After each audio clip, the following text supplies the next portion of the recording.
Mag-Dubai kami ngayon. Grabe ang aming mga bit-bit. Hello everyone! So yun na nga, papunta kami ng Dubai ngayon. Siyempre, naisipan na naman ng mga person na papunta sa Billionaires Territory. Alam nyo ba yun kung ano? Char. Nasa taxi pala kami ngayon papunta ng bus terminal. Siyempre, naging suki na kami dito sa bus terminal ng Abu Dhabi.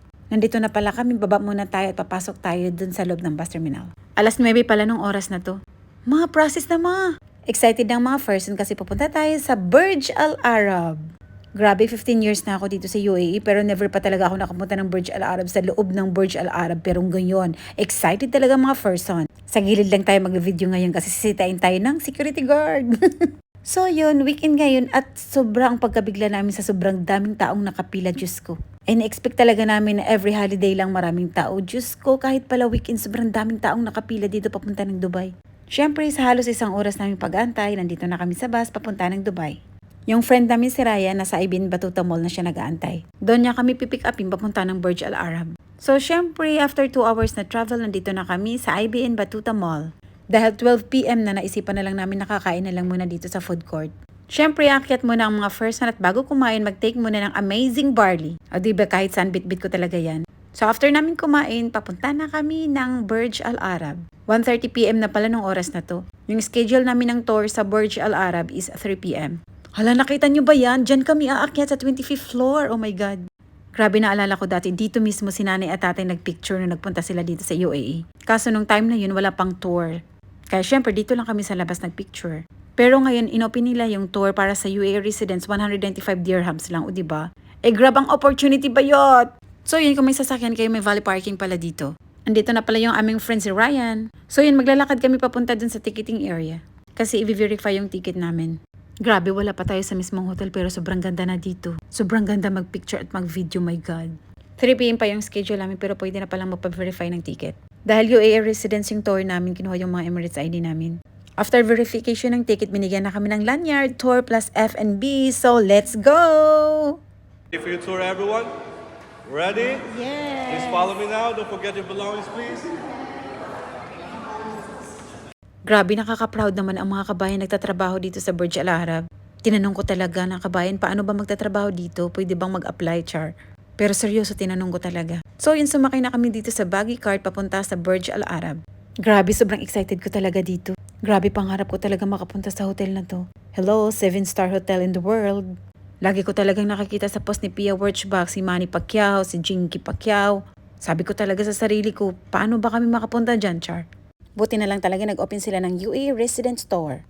So yun, nandito kami lahat nakasakay sa buggy cart. So before kami papasok dun sa loob, mag-stop muna kami dito. For picture and video purposes, ganon. Siyempre, ang nag-assist sa amin ay kabayan, tapos Bisaya pa. Siyempre, ang kanyang attention ay nasa amin. Maganda yung kuha ng mga video at pictures niya sa amin. So after 15 minutes, sasakay ulit kami ng buggy cart papunta dun sa hotel. At charan, ito lang naman ang view papunta dun sa hotel.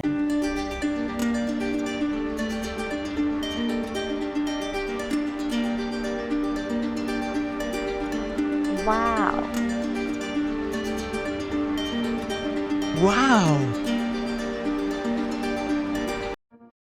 Siyempre, nandito na kami sa hotel pero hindi ito yung main entrance. May mga restricted areas na hindi ka pwedeng kumuha ng video pictures. So yun, nandito na kami sa elevator paakyat ng 25th floor. Kung hindi lang talaga humid yung araw na to, ang ganda sana ng view. Grabe no, mga mayayaman lang talaga ang nakakapag-check-in dito sa hotel na to.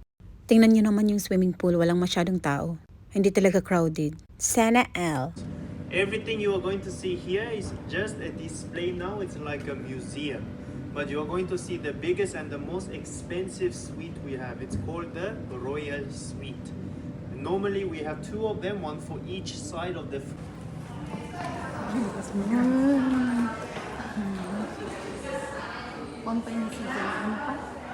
So we are first going to begin from upstairs. You are going to see 2 rooms on each side.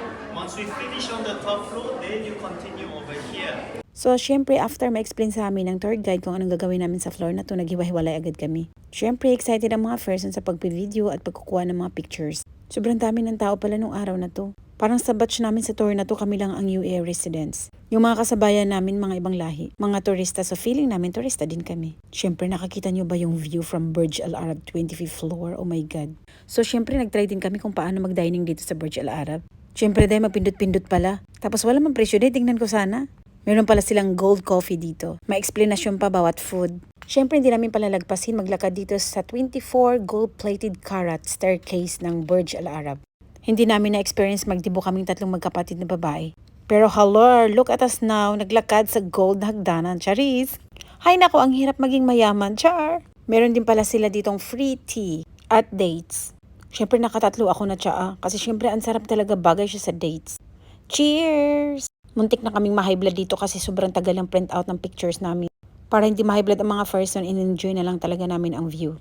Dahil ang ticket namin is tour plus FNB, so sinerve na yung mga juices sa amin. Wala nang tao dito nung time na to, kami na lang talaga. Kaya na-enjoy namin yung tour kasi kami lang talaga 5 nung batch na to. So parang naging exclusive yung tour namin. Salamat!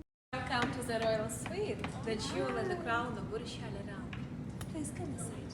Thank you. So this is Arabic Palace, gold-plated series, private elevator, Italian marble staircase. Enjoy your time. Take photos, videos. No sitting on the furniture. Easy. Yeah, sure. Let's start with the leader.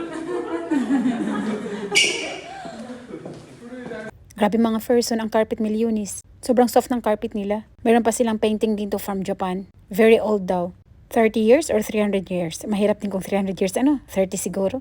Ang pinaka na-excite talaga kami yung titignan namin yung TV nila. Yung 24 karat gold-plated TV nila, 55 inches, 25 years na. Yun lang talaga ang gusto namin makita, char. Grabe, parang ayoko nang umuwi. Dito na lang ako sa Burj Al Arab, char. Siyempre, dito na yung 24 karat gold-plated TV ng Burj Al Arab. Grabe, sino ba namang hindi mag-istar-istar ang paningin mo? Napapalibutan ka ng gold. Kinukonstruct pala yung Burj Al Arab 1994. Grabe, grade 4 pa ako, Zay. 10 years old pa ang first on Zay nung time na yun. Ay nako, maganda talaga sana ang video at pictures. Kaso lang talaga, grabe ang humid yung araw na to. Tingnan nyo naman yung view. Grabe kaganda. Natawa talaga ako sa video na to. Lahat talaga sila nakatingala. Parang may hinahanap. Siyempre, grabe ang pagkamangha ng first. Maglalakad ka ba naman sa hagdanan na gold. Grabe talaga, sobrang saya namin nung araw na to. Dahil wala kaming kasabay sa tour. Siyempre, nandito na tayo sa room ng Queen. Diba sobrang laki? Tapos dito mag-aantay ang mga marites. Grabe talaga, na-amaze talaga kaming lahat dito. Lahat ay gold. Tara, pasok tayo sa loob ng room. Silipin din natin ang banyo. Siyempre, ito ang higaan ng Queen. Hanggang tingin lang tayo dahil kay bawal umupo. Silipin din natin yung walk-in closet niya. Grabe no, sobrang ganda talaga. Bakit kaya hindi nakatira yung Queen dito, char? Jay, ang salamin, gold, paano? Tara, punta tayo sa banyo. Dito na talaga ako nawala ng pag-asa. Grabe man talaga ka-luxury dahil very expensive man talaga. I feel like very mayaman for today's vlog. Ang bowl dye sensor. Ang hawakan pag tumai ka dyan, gold. Ang mga faucet, gold. Ano ba? Diba ang shower room lahat, gold. Paano? Naisip ko lang din, baka pag tumulo din ang tubig gold, no? Char. Grabe talaga. Wala na akong masabi kundi puro grabe na lang talaga. O diba, sinasabi ko sa inyo ang mga faucet gold. Tapos yung mga hand wash talaga, luxury brand. Ay Lord, salamat talaga sa experience for today's vlog. Matagal ko na talagang gustong pumasok sa Burj Al Arab. Salamat talaga na may offer sa UAE residents. Yung bathtub pala, sobrang bango ng sabon na ginagamit. Sobrang bango ng washroom. So yun, tapos na tayo dito sa kwarto ng Queen, punta naman tayo sa kwarto ng King. Sulitin talaga natin ang tour na to kasi wala talagang tao, kami lang talaga 5. Siyempre magkatapat lang yung kwarto pero maglalakad ka lang talaga. Mahaba talaga ang lalakaring Ginoo ko. Pero dahil ginusto natin ang tour na to, tara maglakad tayo. So yun, maglakad tayo papunta dun sa King's bedroom. Hindi ko natuloy na intindihan ang in-explain ng tour guide. Marami siyang explanation sa lahat ng bagay sa loob ng room kaso hindi ko na mag-gets kasi na-excite ako mag-video. Siyempre mga person ang memory sayang din. So yun, pasok tayo dito sa loob ng King's bedroom. Sobrang ganda din ng room ng King. Kaso na-stress ako sa bed niya, bakit paikot, char? Natawa tuloy ako, sabi ko, hindi ba siya nahihilo umiikot yung bed niya? Umiikot nga, tignan niyo mamaya. Pasok muna tayo sa bathroom ng King. Halos pareho lang sila ng Queen bedroom. Kaso lang yung bathtub niya parang may atop. Hindi niyo alam ang atop, bahala kayo. Grabe, nagulat talaga ako sa bawal. Papunta pa lang ako, hindi ko pa na-touch, nag-open na siya. Grabe talaga ang pagkagulat ng person. So yun, lahat ay gold, o diba? Grabe ang kaganda ng kwarto ng King and Queen. Mapapasana all ka na lang talaga, Diyos ko. So yun, labas muna tayo at makita natin ang kanyang bed na umiikot. Minsan talaga naisip ko mag-apply talaga dito sa Burj Al Arab kung gusto ko talaga magtrabaho dito. Parang ang sarap panirahan dito eh. So yun, ang kwarto ng King, meron ding upuan ng mga marites. Diba, imagine kung kaano yan kamahal. Siyempre mga first, ang bawal umupo dyan, hanggang tingin lang tayo at video and pictures. Grabe, ang saya talaga, walang tao, kami lang. So yun, nandito na yung bed ng King na umiikot. O tignan nyo kung hindi siya nahilo.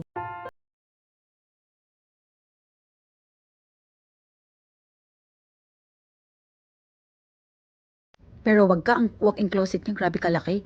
Diba grave? Sobrang laki ng area ng walk-in closet ng king. Naisip ko nga na mag-rest muna dito, bawal pala. So syempre silipin natin ang view ng room. Maganda din siya, kaso lang. Grabe ang humid sa labas, Day. Kaya i-video na lang natin ang ating self. Ito talaga yung pinaka-the best na memories ko dito sa UAE. Itong pag-visit sa Burj Al Arab, ito yung pinaka-the best na memories naming magkakapatid. At least bago man lang kami maghiwa-hiwalay na visit namin to. So yun, baba tayo sa dining area. Grabe Day, nabigla na naman ang mga person. Sobrang ganda ng dining area, ang Diyos ko Lord. Yung mga plato at kutsara kung saan-saang bansa yung galing. Sobrang mahal daw sa NL. Baka ang kinakain ng mga tao dito ay puro gold na din. E di wow.